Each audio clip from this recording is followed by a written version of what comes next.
Hello बच्चों, स्वागत करता हूं आपका आज के इस क्लास में। ये क्लास परिवहन का तीसरा क्लास होने वाला है। इससे पहले हमने दो क्लास पढ़ा है। पहले क्लास में हमने परिचय और पौधों में कैसे परिवहन होता है इसके बारे में बताया है, और दूसरा जो लेक्चर है उसमें हमने ब्लड के बारे में पढ़ा है कि जंतुओं में जो परिवहन की प्रोसेस होती है उसमें ब्लड क्या रोल निभाता है, ब्लड में कौन कौन से पार्ट्स होते हैं।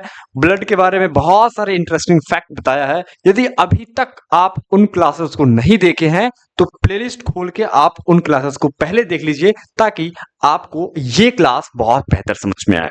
हालांकि फिर भी समझ में आएगा, बट अगर आप वो देख लोगे तो आपको बहुत बेहतर समझ में आएगा। इस क्लास में हम हार्ट के बारे में पढ़ने हैं, हृदय, जिसको हम सामान्यतः दिल कहते हैं, है ना। दिल लोग कहते हैं कि दिल टूट जाता है। वास्तव में दिल में तो केवल मांसपेशियां होती है, फिर दिल दिल टूटता कैसे है? ये दिल नहीं, ये मार खाने वाला दिल है, लात खाने वाला दिल है। ये अपना रियल दिल होता है, रियल हर्ट होता है। तो हम आज इसके बारे में पढ़ेंगे सब कुछ, ठीक है। तो हम शुरुआत करते हैं आज की क्लास के। जो लोग चैनल पे पहली बार आए हैं वो चैनल को सब्सक्राइब जरूर करेंगे। वीडियो अगर अच्छी लग रही हो तो आप लाइक भी करेंगे और अपने उन दोस्तों के साथ भी शेयर करेंगे जो आपके साथ ही क्लास 10th में पढ़ रहे हैं। फिलहाल क्लास की शुरुआत करते हैं बिना देर किए हुए। आइए सबसे पहले मैं आपको मिलवाता हूं इस सबसे व्यस्त ऑर्गन हमारे बॉडी का सबसे व्यस्त ऑर्गन ये हार्ट होता है, सबसे बिजी ऑर्गन। हम लोग तो सो रहे होते हैं लेकिन ये बेचारा काम कर रहा होता है। अगर ये सो गया तो फिर हम उठ ही नहीं पाएंगे कभी।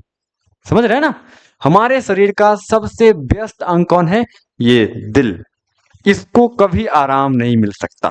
अगर ये आराम किया तो हमारा जीवन हराम हो जाएगा। आइए इनके स्ट्रक्चर को समझते हैं। सबसे पहले आप कभी कभी सोच रहे होंगे रियल में तो दिल शायद ही लोग देख पाता है, क्योंकि दिल तो बॉडी के अंदर है। हमारे पास जो 12 जोड़ी पसलियां हैं उन पसलियों के अंदर जो फेफड़ा है उन दोनों फेफड़ों के बीच वाला भाग दिल में होता है, मतलब वो भाग दिल का होता है। आप देख रहे होंगे ये मोटी मोटी नसें कहाँ जा रही हैं, इसका क्या नाम है, क्या काम है, बहुत कुछ समझेंगे। फिलहाल इस इमेज को समझते हैं। ये एक इमेज है जो इसी का काटा हुआ भाग है और उसी से हम समझेंगे प्रोसेस क्या क्या होता है। सबसे पहले आप कमेंट करके बताना कि हमारे जो दिल है उसमें कितने चैम्बर्स होते हैं, जिसको हम कक्ष कहते हैं। तो आप कहोगे सर इसमें 4 कक्ष हैं, एक तो ये दिख रहा है, एक ये और ये। मैं आपको बताऊं कि ये कक्ष होते हैं, ये 4 कक्ष होते हैं। और उससे पहली बात आपको ध्यान रखना है कि ये जो हृदय है ये है क्या? हर्ट है। इस हर्ट को कहते किसे हैं? जैसे कि कल के क्लास में मैंने आपको कहा था कि बताइए ब्लड क्या होता है। आप में से बहुत सारे बच्चे बताया था ब्लड क्या होता है, पता था, लेकिन उनको ये बोल नहीं पाते थे कि बोलूं कैसे, ब्लड क्या है। फिर मैंने बताया कि ब्लड जो होता है वो एक तरल संयोजी उत्तक होता है। वैसे ही हमारा जो हर्ट होता है वो हर्ट एक पंपिंग अंग है, पंप करता है। ब्लड जो होता है उसको पंपिंग करने का काम करता है। तो हृदय क्या है? मांसपेशियों का बना एक ऑर्गन है जिसे पंप अंग भी कहते हैं, और ये ब्लड को पंपिंग करने का कार्य करता है। अगर मैं इसके स्ट्रक्चर को समझाऊं तो आप देख पा रहे हैं कि सबसे पहली बात कि ये हमारा जो हर्ट है ये 2 लेयर से घिरा हुआ है। कितने लेयर से घिरा हुआ है? 2 लेयर से घिरा हुआ है। और जो 2 लेयर से घिरा हुआ है इन लेयर को बोलते हैं क्या? दोहरा परिसंचरण। और ये जो लेयर होता है वो पेरिकार्डियम का होता है। किस चीज का होता है? पेरिकार्डियम का। तो पहले कुछ बेसिक बातें जानते हैं, उसके बाद इस हर्ट के बारे में समझेंगे। आपसे एग्जाम में पूछा जाएगा तो आप इस तरीके का डायग्राम बनाएंगे जो सेम टू सेम इसका डायग्राम है। जो ये दिख रहा है आपको उसी का डायग्राम ये है। इसमें भी 2 चेंबर नीचे और 2 चेंबर ऊपर दिख रहे हैं और ये नसें दिख रही हैं। तो आप इस तरीके का डायग्राम आपको एग्जाम में पूछा जाता है, और जब आपसे पूछा जाएगा तो वो 5 अंकों का होगा। ध्यान रखेंगे 5 अंक का होगा तो डायग्राम, और इसके पार्ट्स के बारे में आपको थोड़ा बहुत लिखना पड़ेगा। तो शुरुआत करते हैं। सबसे पहले हर्ट के बारे में कुछ बेसिक बात ध्यान दीजिएगा, आपसे डायरेक्ट ऑब्जेक्टिव क्वेश्चन पूछे जाएंगे। सबसे पहली बात कि जो ह्यूमन हर्ट होता है, मानव का जो हृदय होता है वो है क्या?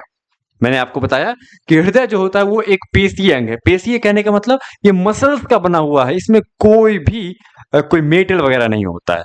ये मांसपेशियों का बना होता है, कोमल अंग होता है। और यह क्या करता है, यह पसलियों के नीचे जो रहता है दोनों फेफड़ों के बीच में, ये आपको लोकेशन बताया गया। ये जो होता है ये पंपिंग अंग होता है एक प्रकार का, ध्यान रखेंगे। ये एक पंप होता है। ये कहाँ रहता है अगर पूछा जाए तो पसली जो होता है, पसली के नीचे और दोनों फेफड़ों के बीच में। मैं आपको इमेज भी दिखा दूं ताकि आपको ये समझ में आए कि ये है कहाँ एक्चुअली में। देखिए ये आपको दिख रहा है पसली, और ये दोनों फेफड़ों के बीच में, फेफड़ा इसमें दिख नहीं रहा है बट फेफड़ों के बीच में ये जगह होता है हर्ट का, और हल्का सा बाएं तरफ ये झुका होता है। अगर मैं ऐसे खड़ा हो जाऊं जरा देखो, तो इधर बायां हाथ है, इधर दायां हाथ है, तो जो बायां हाथ है हल्का सा बाएं तरफ झुका होता है। ये देखिए हल्का सा बाएं तरफ झुका हुआ है। कहाँ रहता है, पसली के नीचे दोनों फेफड़ों के बीच में। ठीक है, जो जगह रहता है उसी में रहता है ये। तो आपको ये लाइन क्लियर हो गया होगा। ये एक कोमल अंग है, ये एक पेशीय अंग है। पेशीय कहने का मतलब मांसपेशी का बना अंग होता है। ये एक पंप अंग भी है जो ब्लड को क्या करता है, पंप करता है, जो रक्त पर दबाव बनाता है और पूरे शरीर में संचरण कराता है, पूरे शरीर में ट्रांसफर करवाता है ब्लड को। हृदय का जो अध्ययन होता है, जब हृदय के बारे में पढ़ते हैं, हृदय के बारे में मतलब हृदय क्या है, उसके बारे में, उसके क्या क्या ऑर्गन है, उसके बीमारियों के बारे में, तो उन सब का अध्ययन कहलाता है कार्डियोलॉजी। क्या कहलाता है, कार्डियोलॉजी। दिल का अध्ययन करना क्या कहलाता है, कार्डियोलॉजी। ओके, आगे। ये जो हृदय होता है वो पुरुष में ज्यादा वजन का होता है। हृदय जो होता है वो 300 ग्राम का होता है पुरुष में, और का होता है महिलाओं में। मेल में हृदय का वजन 250 ग्राम होता है फीमेल में, और मेल में 300 ग्राम का होता है। ध्यान रखेंगे। मैंने आपको बताया था कि हृदय जो होता है, ये इमेज देखिए, इस इमेज में आपको थोड़ा बहुत आइडिया होगा। तो हृदय में एक बार इस रास्ते से ब्लड एंट्री मारता है और इसमें आता है, फिर यहां से जाता है, फिर से एंट्री मारता है इसमें, 2 बार आता है इसमें। एक बार यहां से कैसे होता है ये सारा प्रोसेस मैं आपको समझाऊंगा। तो एक बार ये जो ग्रीन कलर का दिख रहा है इसमें आता है, और एक बार इस रास्ते से आता है। ठीक है, तो 2 बार आता है, इसलिए इसको दोहरा परिसंचरण भी कहा जाता है। तो यहाँ ध्यान रखेंगे, वही बात क्या है कि हृदय में जो रक्त है वो 2 बार आता है, इसलिए इसे दोहरा परिसंचरण कहते हैं। आपसे सवाल पूछा जा सकता है कि बताइए हृदय को दोहरा परिसंचरण क्यों कहते हैं। क्योंकि हृदय में रक्त 2 बार आता है, इसीलिए हृदय को दोहरा परिसंचरण कहते हैं। अब हृदय में कितने कोष्ठ होते हैं, 4 कोष्ठ होते हैं, जो मैंने आपको इमेज में समझाया था। हृदय में कितने चैम्बर्स हैं, 4 चैम्बर्स हैं। एक ये चैम्बर्स है, एक ये चैम्बर्स है, एक ये चैम्बर्स है, और एक ये चैम्बर्स है। ऊपर का जो 2 चैम्बर है इनको आलिंद कहते हैं। क्या कहते हैं, आलिंद। ओके, अंग्रेजी में इसे एट्रियम बोलते हैं, और नीचे वाले को निलय कहते हैं। क्या बोलते हैं, निलय। अंग्रेजी में इसे वेंट्रिकल बोलते हैं। ध्यान रखेंगे, हृदय के कितने चेंबर हैं, 4 चेंबर है। मानव में हृदय के कितने चेंबर हैं, 4 चेंबर है। पीछे कल के पहले क्लास में मैंने आपको पढ़ाया था कि कॉकरोच का 13 चैम्बर होता है, और दुनिया का सबसे बड़ा दिल जो होता है वो ब्लू व्हेल का होता है। मानव का हृदय कितने ग्राम का है, 300 ग्राम का, और महिलाओं का 250 ग्राम का। और जो ब्लू व्हेल था उसका 180 केजी का हृदय होता है। समझ रहे हो। तो हृदय में रक्त कितनी बार आता है, 2 बार आता है, अतः इसे हम दोहरा परिसंचरण भी कहते हैं। हृदय में कितने चेंबर हैं, 4 चेंबर, जिसमें ऊपर के 2 चेंबर को आलिंद कहते हैं और नीचे के 2 चेंबर को निलय कहते हैं। क्या यहां तक समझ में आ गया। तो बताओ, मानव में के जो हृदय होते हैं उसमें कितने चैम्बर, 4। ऊपर वाले को आलिंद, नीचे वाले को निलय। क्लियर। और जो बाएं तरफ होगा बायां आलिंद, दाएं तरफ होगा दायां आलिंद। ठीक है, ओके। आगे, हृदय जो होता है वो लगभग तिकोना होता है, हल्का सा तिकोना होता है, और वो बाएं की तरफ झुका रहता है, बाएं ओर। मैंने आपको समझाया अभी जस्ट, हल्का सा, जैसे ये मैं खड़ा हूं तो हल्का सा बाएं, हल्का दोनों फेफड़ों के बीच में तो है, लेकिन हल्का सा बाएं की तरफ झुका रहता है हृदय। ध्यान रखना, हल्का सा लेफ्ट साइड यहाँ पे दिल, और यहीं पे वो धक धक करते रहता है। चलिए आगे समझाता हूं आपको। उम्मीद करता हूं कि आपको यहां तक समझ में आ गया होगा। सबसे पहली बात कि जो हृदय होता है वो अलग अलग जीवों में इसके अलग अलग चैम्बर्स होते हैं, और यहां से एक क्वेश्चन डेफिनेटली आपसे पूछे जाएंगे। ठीक है, मैं आपको याद करवा रहा हूं, आप याद कीजिए। दुनिया में जितने मछली होंगे, मछली, उन सारे मछलियों में केवल और केवल 2 चैम्बर्स होंगे, केवल एक मछली को छोड़ के। कौन सा, और वो है व्हेल मछली। व्हेल मछली अपवाद में है, इसमें 4 चैम्बर्स होते हैं। ध्यान रखेंगे। सारे मछलियों में कितने चैम्बर्स? दो, और उन दो में एक आलिंद होते हैं और एक निलय होते हैं। जितने भी उभयचर हैं, उभयचर मतलब जो पृथ्वी पर भी रह सकता है और पानी में भी रह सकता है, मतलब थल और जल दोनों जगह रह सकता है। और जितने भी रेप्टाइल्स हैं, मतलब सरीसृप जो रेंग रेंग कर चलते हैं, जैसे छिपकली, इसके अलावा सांप, मगरमच्छ, इन सारों में जितने सरीसृप हैं उन सारे में और जो उभयचर में तीन कोष्ठ होते हैं। कितने कोष्ठ? तीन। याद कीजिए, मछली में कितने? दो। मछली में दो, किसको छोड़ के? व्हेल मछली को छोड़ के। जितने भी उभयचर हैं और जितने भी सरीसृप हैं उसमें कितने चैम्बर्स? तीन। कितने? तीन। लेकिन सरीसृप में मगरमच्छ को छोड़ दिया जाए, मगरमच्छ सरीसृप है लेकिन उसके बॉडी में चार चैम्बर्स मिलते हैं। जितने पक्षी हैं, जितने स्तनधारी हैं, स्तनधारी मतलब जो बच्चे को जन्म देकर दूध पिलाते हैं, जिसके मैमरी ग्लैंड्स होता है, जैसे कि गाय, भैंस, कुत्ता, बिल्ली, बकरी, मानव, गधा, घोड़ा, सब में कितने? चार चैम्बर्स मिलेंगे। क्लियर? कॉकरोच में कितने चैम्बर्स? 13 चैम्बर्स होते हैं। मुझे उम्मीद है कि आपको ये याद हो गया। बोलिए एक बार, मानव के जो हृदय है, मानव किस में आएगा? स्तनधारी में। गाय, भैंस, कुत्ता, बिल्ली, बकरी, गधा, बोतू किस में आएगा? स्तनधारी में। जितने पक्षी हैं सब में चार ही चेम्बर्स रहते हैं, जिसमें दो आलिंद और दो निलय होते हैं। कॉकरोच में कितने? 13। अब बताओ, मछली में कितने चेम्बर्स? दो। कॉकरोच में 13, कुत्ता में 4, पक्षी किसी का नाम ले रहा है तो कितना? 4। लेकिन मगरमच्छ में 4, व्हेल में 4, और जितने उभयचर हैं उसमें 3। ठीक है, चलिए आपको ये याद हो गया। अब आगे बढ़ते हैं। जैसे ही हम आगे बढ़ेंगे तो आपको हर्ट के स्ट्रक्चर को पुनः समझना है। मैंने आपको समझाया था कि हमारा जो हर्ट होता है वो 2 लेयर से ढका होता है। ये आपको दिख रहा है, आपको समझाने के लिए मैं दूसरे पेन का यूज कर रहा हूँ, जरा समझिए, गौर से समझिए। ये जो आपको, ये लेयर है और एक ये लेयर है। ये जो आपको दिख रहा है ये 2 लेयर है और ये 2 सतह होता है, और ये जो सतह होता है ये किसका बना होता है? पेरिटोनियम का बना होता है। किसका बना होता है माय डियर? पेरिटोनियम का होता है। और ये जो पेरिटोनियम की परत होती है वो कितनी बार मिलती है? 2 बार मिलती है। इसीलिए इसे दोहरा अस्तर से ढका होता है। तो ध्यान रखना कि आपसे कहा गया है कि जो पेरिटेनियम होता है, वो हृदय जो होता है वो पेरिटेनियम की दोहरी झिल्ली से ढका होता है। आपसे सवाल पूछा जाएगा कि बताइए हृदय कितने आवरण से ढका होता है? 2। और उस आवरण का नाम क्या है? पेरिटोनियम। नाम क्या है? पेरिटोनियम।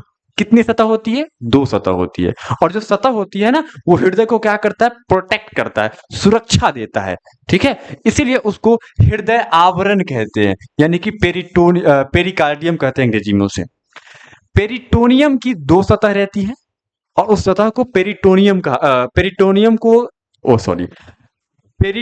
की 2 सतह होती है और उसे हम पेरिकार्डियम यानी कि हृदय आवरण कहते हैं। एक मिनट, हृदय आवरण उसे कहा जाता है। आगे बात करते हैं।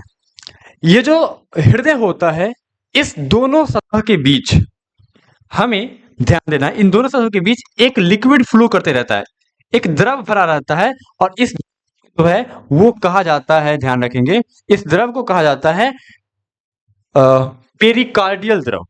क्या बोलते हैं इसे? पेरिकार्डियल द्रव। इसे पेरिकार्डियल द्रव कहते हैं। तो आप ध्यान रखेंगे, और इस द्रव का बहुत इंपॉर्टेंस है। जैसे कोई लोग अगर हृदय पे मारता है तो हमें तो पहले पसली बचाता है, लेकिन अगर हृदय पर थोड़ी बहुत चोट पड़े तो उसको ये जो फ्लूइड है ये उसको प्रोटेक्ट कर लेता है, उसे आघात से बचाता है।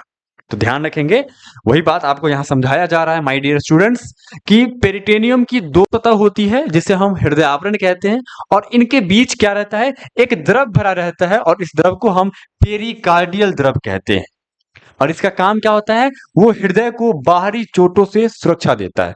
बाहरी चोट मतलब कोई एक्सटर्नल बॉडी से, जैसे कोई लाठी से पीट दिया तो थोड़ी बहुत चोट लगी तो सुरक्षा देगा, बहुत ज्यादा जोर से चोट लगेगा तो दम निकल जाएगा। ठीक है, आगे बात करते हैं। उम्मीद करता हूं कि आपको यहां तक तो पूरा समझ में आया होगा। अब कैसे कैसे हर्ट में काम होता है, जरा इसको समझते हैं। हर्ट कैसे कैसे काम करता है, ये पूरी बातें आपको समझना पड़ेगा। तो इमेज को पुनः से एक बार ले लिया जाए। चलिए देखिए, ये जो अपना हर्ट है, इस हर्ट को गौर से समझिए। आपको 4 चेम्बर इसमें शायद ना दिख रहा हो। एक ये है, एक चेम्बर ये है, एक ये, एक ये, एक ये और एक ये 4 चैम्बर्स आपको दिख रहे हैं। इन चारों चैम्बर्स में देखा जाए तो 2 प्रकार की नसें जुड़ी होती है। ये जो ऊपर वाला 2 भाग है वो आलिंद होता है। ऊपर वाला 2 भाग क्या होता है? आलिंद। ऊपर वाला 2 भाग आलिंद, और नीचे का जो भाग होता है वो निलय। नीचे का भाग क्या होता है? निलय। ओके। सबसे पहले ये जो हरे रंग का नस दिख रहा है आपको, इधर भी दिख रहा होगा, इधर से निकला होता है। ये जो ग्रीन कलर का दिख रहा है वो होता है महाधमनी। क्या होता है? सॉरी, महासीरा। ये नाम है महासीरा। ठीक है, महासीरा। और इस महासीरा वाले पोर्शन से हमारे बॉडी से जो भी ब्लड आएंगे वो हृदय में आने का रास्ता यही है। इसी रास्ते से वो इसमें एंट्री मारते हैं। किसमें? हृदय के अंदर एंट्री मारते हैं इसी रास्ते से। इसमें गए, देखिए यहां से ये जो ग्रीन कलर का दिख रहा है आपको, उस रास्ते से वो अंदर गए। तो सबसे पहले ये जो दायां अलिंद है, ये अलिंद है ऊपर में, तो ये जो होगा वो सबसे पहले दाएं अलिंद में आता है। किस में आता है? दाएं अलिंद में सबसे पहला बार ब्लड आता है। किसमें? दाएं अलिंद में। ओके, ये दायां अलिंद है, दायां अलिंद, इसमें सबसे पहली बार आएगा। और इसमें जैसे ही आएगा, देखिए यहां पर रास्ता देखिए, दायां अलिंद में एंट्री किया और यहां एंट्री किया, और पूरा का पूरा ब्लड नीचे वाले में चला गया। इसमें गया और ये पूरा का पूरा नीचे आ गया। दायां अलिंद में आया, उसके बाद दायां निलय में चला गया वो। तो बताइए सबसे पहले ब्लड किसमें? महासीरा, और महासीरा के बाद दायां अलिंद, और दायां अलिंद में आने के बाद वो एक फिर से पतली नस से निकलती है और जाती है फेफड़ों के पास। इसको हम पोलोमेट्री आर्टरी बोलते हैं, यानी कि फुसफुस धमनी। क्या बोलते हैं इसको? फुसफुस, फुसफुस धमनी या फुफ्फुस धमनी, कहीं कहीं पे लिखा मिलता है, कोई दिक्कत नहीं, एक ही बात होता है। अब इसके माध्यम से कहा जाएगा फेफड़ों के पास, और फेफड़ा में क्या होगा? ब्लड में ऑक्सीजन मिल जाएगा जो हम सांस के माध्यम से लाते हैं। तो ऑक्सीजन मिल जाएगा ब्लड में, तब वो शुद्ध हो जाएगा, ऑक्सीजनेटेड ब्लड हो जाएगा। और वहां से के बाद पुनः आएगा इस रास्ते से अंदर। इस रास्ते से, यहां पर कहने का मतलब यहां से निकला और इस रास्तों से पुनः अंदर आएगा। ठीक है, तो अब कहा, ये बायां आलिंद में आएगा। कहां आएगा? बायां आलिंद में। ठीक है, बाएं अलिंद में आएगा, और यहां आने के बाद पुनः देखिए इसमें आएगा, और इसमें आने के बाद पुनः नीचे आ जाएगा। ठीक है, कहां आ जाएगा? नीचे। और नीचे आने के बाद यहां से एक नस गई हुई है और ये ऊपर की तरफ गई है, ये है धमनी, महाधमनी। ये क्या कहलाती है? महाधमनी। महाधमनी मतलब, कहने का मतलब ये कि ये जो धमनी होता है इससे शुद्ध ब्लड जाता है, और जो सीरा होता है उससे अशुद्ध ब्लड जाता है। आई होप कि आपको इतना समझ में आ गया होगा। आगे बात करते हैं। यहां के बाद आपको ध्यान देंगे, रक्त मार्ग आपको सिखाता हूं कि ब्लड कहां कहां से जाता है। मैंने आपको इमेज समझाया कि सबसे पहले महासीरा, महासीरा से ब्लड एंट्री करेगा कहां? दायां अलिंद में। वही बात, सबसे पहले ब्लड कहां जाएगा? महासीरा। महासीरा के बाद कहां? दायां अलिंद। और दायां अलिंद में जाता है तो वो फिर नीचे छोड़ देता है, कहां? दायां निलय में। तो देखिए दायां निलय, उसके बाद वो वहां से फुसफुस धमनी के माध्यम से जाता है फेफड़ा के पास। तो उसके बाद कहां गया? फुसफुस धमनी। फुसफुस धमनी से कहां गया? फेफड़ा। और फेफड़ा में जाने के बाद क्या होता है? ब्लड की प्यूरिफिकेशन होती है, शुद्धिकरण होती है, मतलब उसमें ऑक्सीजन मिलता है और कार्बन डाइऑक्साइड निकलता है। ऑक्सीजन मिलता है, तो फेफड़ा का काम ऑक्सीजन को, ब्लड को शुद्ध करना भी है। यहां पर ब्लड का प्यूरिफिकेशन हुआ, शुद्ध हुआ, और उसके बाद फिर फुसफुस फुसफुस सीरा के माध्यम से कहां आएगा? बाएं आलिंद में आएगा। और जब बायां आलिंद में आएगा तो वो पुनः कहां जाएगा? बायां नीचे वाले में छोड़ देगा, तो बायां निलय। और बायां निलय में गया तो फिर निकलेगा वहां से ब्लड प्रेशर के साथ, वो कहां जाएगा? वो जाएगा महाधमनी के माध्यम से, पहले छोटी धमनी में, फिर धमनी के अंदर। ये सब धमनी ही होता है, एक तरीके से ये तीनों के तीनों धमनी है। लेकिन जो मोटा नस है उसको महाधमनी, उससे पतले नस को छोटी धमनी, और सबसे पतली नस को धमनी। उसके बाद ये पहुंचाई जाएगी सेल्स के पास। कहां पहुंच जाएगी? कोशिकाओं के पास। और फिर कोशिकाओं से पुनः वापस आएगी कहां? छोटी सीरा, फिर सीरा और महासीरा। कुल मिला के एक ही बात कहा जा रहा है, कुल मिला के सीरा के पास आएगा, और यहां से कुल मिला के धमनी में जाएगा। ठीक है, ये सब एक ही बात है, बस आकार के हिसाब से नाम दिया गया है।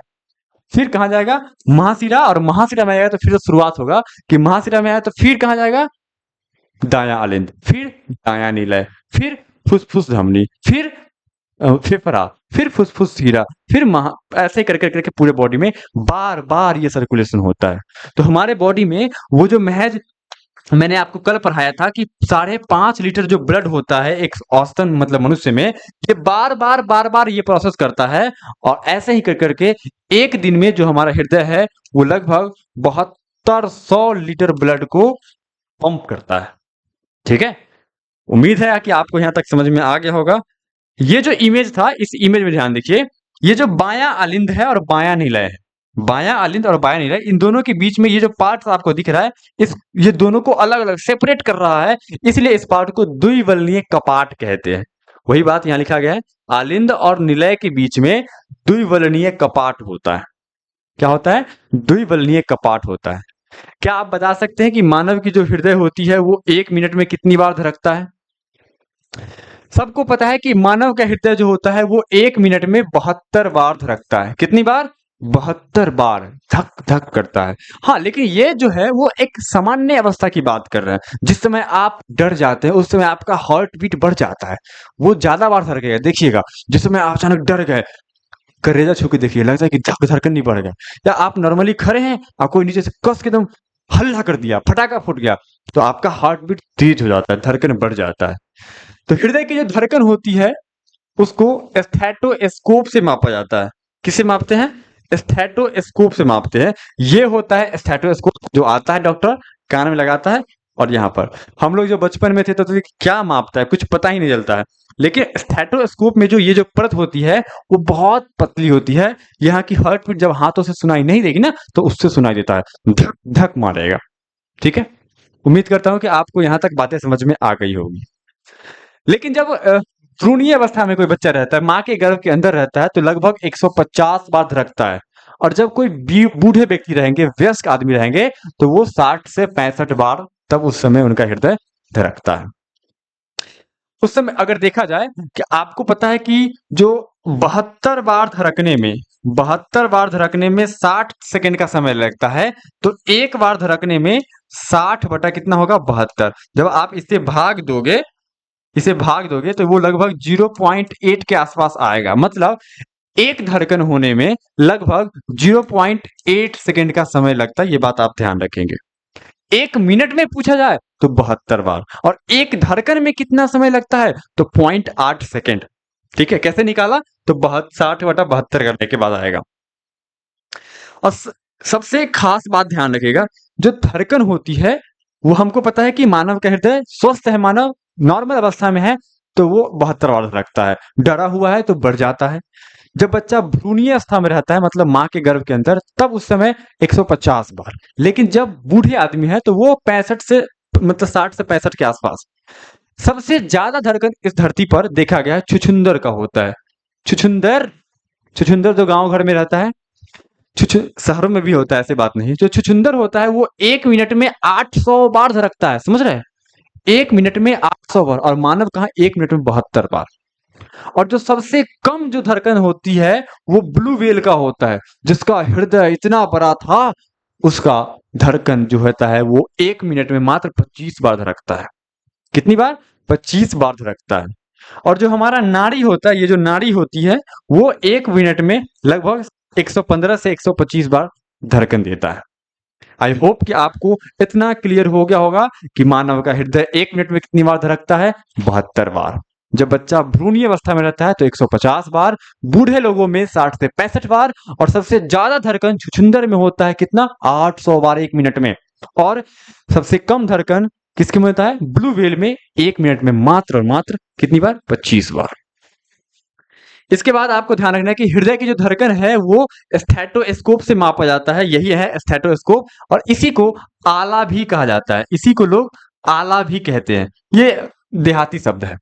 ठीक है, आगे आपको मैं बताऊं कि जो आलिंद और निलय था, मतलब जो ऊपरी भाग था और जो निचली भाग था, वो दोनों एक बार सिकुड़ता और फैलता नहीं है। जिस समय ऊपर वाला भाग मतलब आलिंद सिकुड़ेगा ना, उस समय नीचे वाला फैलता है। और जिस समय नीचे वाला सिकुड़ेगा उस समय ऊपर वाला फैलता है। मतलब दोनों अल्टरनेट काम करते रहता है। ठीक है, और इससे नस जो होता है, जो महाशिरा और जो धमनी था, उस पर एक प्रेशर क्रिएट होता है, एक दबाव क्रिएट होता है। उसके बारे में समझते हैं। ये बारी बारी से संकुचित और फैलाव होते हैं, और इससे संकुचन की क्रिया, निलय को देखना है। किसको? निलय, मतलब नीचे वाला भाग। जैसे कि अगर ये मैं देखूं तो हर्ट है, तो हर्ट में जो नीचे वाला पार्ट है, हर्ट में जो नीचे वाला पार्ट है, तो इस नीचे वाले पार्ट को ध्यान दीजिए। ये जब सिकुड़ेगा उस समय नस पर दबाव बढ़ जाता है, उस पर प्रेशर बढ़ जाता है, तो उसको हम बोलते हैं सिस्टोल। क्या बोलते हैं? सिस्टोल। देखो, संकुचन की प्रोसेस को क्या बोलते हैं? सिस्टोल। और फैलाव, जब ये फैलता है तो उसको बोलते हैं डायस्टोल। ये दो प्रोसेस आपको ध्यान रखना है। बताइए, जब सिकुड़ जाएगा तो सिस्टोल, स से सिकुड़ना, स से सिस्टोल, और जब फूल जाएगा तो डायस्टोल। प्रोसेस जो सिकुड़ने का है उसको सिस्टोल, और फैलने का जो होता है उसको डायस्टोल। ओके, आगे ये इंपॉर्टेंट बात है।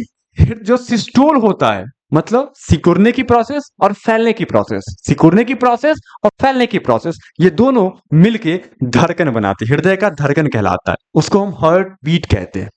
धड़कन जो धक धक करता है, आप छू के देखो तो आपको लगेगा कि धक धक कर रहा। ठीक है, तो हृदय की धड़कन समझ गए कि ये प्रोसेस है जिसमें सिस्टोल और डायस्टोल दोनों काम करता है। धड़कन जो होता है, हृदय की जो धड़कन होता है, उसको पेस मेकर, हमारे बॉडी का एक पार्ट है। हृदय की जो दायां आलिंद होता है, दायां आलिंद मतलब ये जो आलिंद है, इसी के ऊपर एक अंग रहता है जिसको बोलते हैं पेस मेकर। क्या बोलते हैं? Pacemaker. और ये पेस मेकर जो होता है वो हृदय के धड़कन को कंट्रोल करता है। अगर किसी व्यक्ति का धड़कन कम हो रहा है तो यही पेस मेकर कंट्रोल करेगा। ये नेचुरल होता है, और आर्टिफिशियल भी लगाया जाता है जिनमें नेचुरल काम नहीं करता है उनके लिए। तो पेस मेकर कंट्रोल करता है। पेस मेकर क्या है, ये सवाल पूछा गया है, माय डियर स्टूडेंट, ध्यान रखेंगे। पेस मेकर क्या होता है? तो पेस मेकर एक छोटा बैटरी से चलने वाला उपकरण है। बैटरी से चलने वाला उपकरण है, क्योंकि हृदय में ना विद्युत आवेग भी उत्पन्न होता है। अगर आपसे ये पूछा जाए कि शरीर का कौन सा अंग विद्युत उत्पन्न करता है, तो वो हृदय ही है। हृदय में ही विद्युत आवेग उत्पन्न होती है। तो पेस मेकर जो होता है वो बैटरी से चलने वाला एक उपकरण है, जो हृदय की असामान्य स्थिति, मतलब असामान्य धड़कन, जब हृदय किसी किसी का कम धड़कता है, किसी किसी का ज्यादा धड़कता है, तो उसको कंट्रोल करने का काम और स्थिर करने का काम कौन करता है? पेसमेकर। पेसमेकर प्राकृतिक भी होते हैं और कृत्रिम, दोनों प्रकार के हो सकते हैं। आर्टिफिशियल भी हो सकता है और नेचुरल भी हो सकता है। और जो नेचुरल होता है उसी को साइनो एट्रियल नोड कहते हैं। क्या बोलते हैं? साइनो एट्रियल नोड, और इसे ही शॉर्टकट में एस ए नोड भी कहा जाता है। ध्यान रखिएगा, ये पूछा गया सवाल है। कब? 2000 पूछा गया है कि एस ए नोड क्या है, या पेस मेकर से आप क्या समझते हैं। तो वह भाग हृदय के दायां आलिंद के ऊपर स्थित वह यंत्र जो हमारे हृदय की धड़कनों को नियंत्रित करती है, कंट्रोल करती है, उसे पेस मेकर कहते हैं, और इसे S O node, S A node भी कहते हैं। इसके बाद आपको थोड़ी सी बात और समझनी है। नहीं, आज की क्लास के लिए इतना ही। मुझे पूरा भरोसा है कि आपको हमारी क्लास बहुत अच्छी लगी होगी, ऐसा मुझे भरोसा है आप पर। ठीक है, तो उम्मीद करता हूं कि आपको ये क्लास अच्छी लगी होगी। अगर आपको ये क्लास अच्छी लगी है तो आप हमारे चैनल को सब्सक्राइब जरूर कीजिए, वीडियो को लाइक और शेयर जरूर कीजिए। मुलाकात होगी आपसे कल की क्लास में। तब तक के लिए जय हिंद। अपना ध्यान रखिए, पढ़ते रहिए, सीखते रहिए और समझते रहिए, और बार बार पीछे गए पढ़े गए चीजों को रिवीजन करते रहिए। नहीं तो एक बार पढ़ोगे तो आपको लगेगा कि आपको याद हो गया, लेकिन 5 दिन 10 दिनों के बाद आप उसमें से बहुत सारी बात भूल जाते हैं। तो बार बार पढ़ते रहने से वो बात आपको हमेशा याद रहेगी। जय हिंद। मुलाकात होगी कल शाम, कल दोपहर को 2 बजे।